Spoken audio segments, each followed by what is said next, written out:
नमस्कार, मी ऋषिकेश जोगदंडे तुमच्या सर्वांचं पुनश्च एकदा द टाइम्स ऑफ पुसदच्या एका नवीन आणि विशेष अशा भागामध्ये तुमच्या सर्वांचं सहर्षाचं स्वागत करतो। आज 5 जुलै 2025 रात्रीचा वेळ आहे, जवळपास 9 वाजत आहे।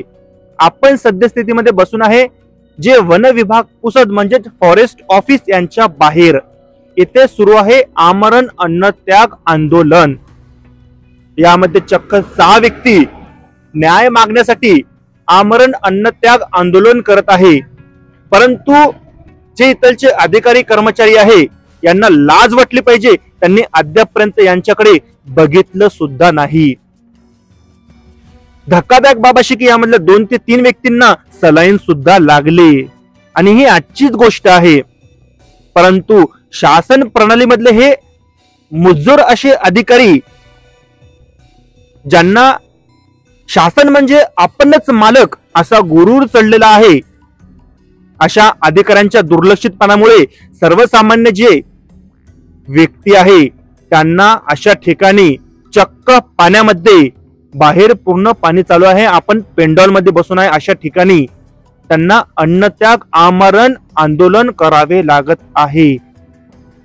तीच बाजू त्यांची जाणून घेण्यासाठी, ऐकून घेण्यासाठी नेमका विषय काय, महत्वाचं म्हणजे यांचे जे एज कॅटेगरी आहे, वय आहे हे 50च्या वरचं आहे।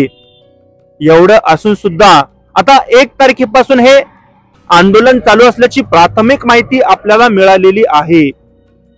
आता नेमका विषय काय, सविस्तर पूर्ण माहिती आपण यांच्याच मार्फत जाणून घेऊ।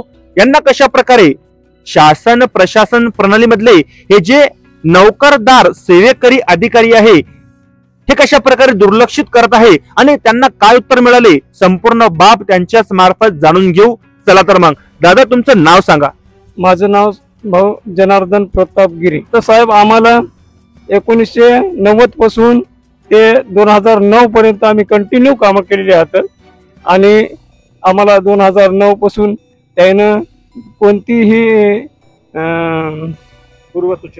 पूर्ण सूचना किंवा कमी करण्याची कोणतीही नुकसान भरपाई न देता आम्हाला कामावून त्यानं कमी केलं आणि 4 महिने किंवा कोणाचे 6 महिने कोणाचे 8 महिने असे काम करून पगार निघले नाही।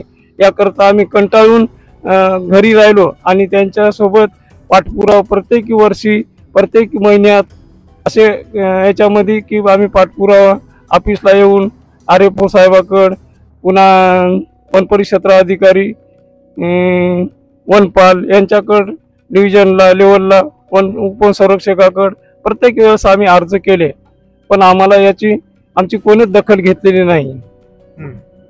तर आमची मागणी आहे साहेब की बुवा आम्हाला संरक्षणचे आम्ही जे कामं केलेले आहेत ते आम्हाला पूर्वीच्या कामावर घेण्यात यावं आणि आमच्या परता ज्येष्ठता यादीत कोणीच नसलेले लोक आजपर्यंत आता कामावर चालू आहेत। नवीन 2 वर्षे 3 वर्षे 5 वर्षे झालेले, आम्ही 20 वर्षे 15 वर्षे 22 वर्षे काम करून घरी यावं। म्हणजे सरळ सरळ तुमचा विषय थोडक्यात मांडायचा प्रयत्न करतो, जर बरोबर असेल तर करेक्ट करा।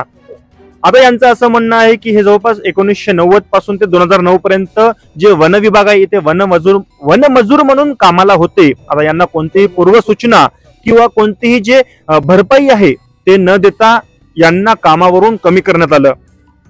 आणि महत्वाचं म्हणजे आता नवीन लागलेले जे व्यक्ती आहेत, जे मजूर आहेत, ज्यांना काही कालावधी सुद्धा झालेला नाही, हे अद्यापर्यंत कामावर आहे, परंतु हे सेवा ज्येष्ठतेनुसार जास्त असून सुद्धा यांना कामावर पूर्ववत करण्यात आलेलं नाही। आणि त्याचमुळे तुम्ही सद्यस्थितीमध्ये इथे उपोषणाला, अन्नत्याग उपोषणाला बसलेले आहे, बरोबर आहे?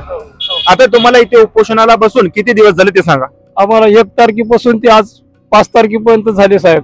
बिगर अन्न पाण्याचे आम्ही 2 दिवस आणखीन वाट पाहणार आणि याच्यानंतर पाणी सुद्धा घेणार नाही। घोडभरे बी आम्ही पाण्याला सुद्धा अन्नत्याग करणार आहोत। अन्नत्याग तर केलं, पाणी सुद्धा घेणार नाही आणि नाही आमची कोणी दखल घेतली तर आम्ही एक आमचा आडवा पडला माणूस तर आम्ही आपल्या ऑफिस मध्ये गेटच्या आतमध्ये नेऊन टाकायला राहिलेल्या माणसाला। आम्ही इथं उधार झालेलो आहोत, घर सोडून आलेलो आहोत, सगळे लेकरं बाळ सोडून आलेलो आहोत। आमच्यामध्ये फूट पाडली की 4 जणाला तुम्हाला इकडे घेऊ आणि 2 जणाला पुन्हा डिसेंबर पर्यंत थांबू। आम्ही म्हणलो साहेब 2 वेळी तरी आम्हाला लेखी स्वरूपात लेखी देत नाही म्हणे, लेखी अधिकारी कोणताच लेखी देत नाही म्हणे. अधिकारी कोणताच लेखी देत नाही म्हणे. त्या अधिकाऱ्यांचं नाव सांगू शकता का आम्हाला? नाव काय आहे? कोणते अधिकारी होते ते? बोला बोला, बिंदास बोला. हा बोला. कोरे बाबू होते हम्म. आणि कदम साहेब होते. काय म्हणे ते? कोणत्याही प्रकारची लेखी वगैरे मिळणार नाही. जेवढ्या दिवस तुम्हाला अन्नाच्या उपोषणाला बसायचं आहे तेवढे दिवस तुम्ही बसू शकता म्हणे. म्हणजे जरी तुमचा जीव गेला तरी पण ते तुम्हाला ते लिहून देणार नाही. देणार नाहीत. आम्ही म्हणलं साहेब डिसेंबर मध्ये ठीक आहे, 4 लोकांना आता घ्याले, 2 लोकांना डिसेंबर मध्ये घ्याले, तोपर्यंत आम्हाला दोघांसाठी लेखी द्या. आमच्या जे 4 जण आहेत त्याच्यावर तरी उपासमारीची पाळी येणार नाही. आम्ही तुम्ही जे डिसेंबर पर्यंत म्हणता आम्ही 2 जण थांबू शकतो, पण आम्हाला 2 ओळी तरी तुम्हाला डिसेंबर मध्ये घेऊ अशी लेखी आदेश द्या म्हणलं आम्हाला. ते म्हणजे तुम्हाला लेखी आदेश मिळणार नाही. आता बघू, शासन प्रशासन सेवेतले हे जे अधिकारी आहेत, जे सर्वसामान्य भाषेमध्ये आपण त्यांना मुजोर म्हणतो. आता माझं तोंड आधीच फुटका आहे, परंतु आपण अशा ठिकाणी जास्त बोलू शकत नाही. हे सुद्धा तेवढीच महत्वाची बाब आहे.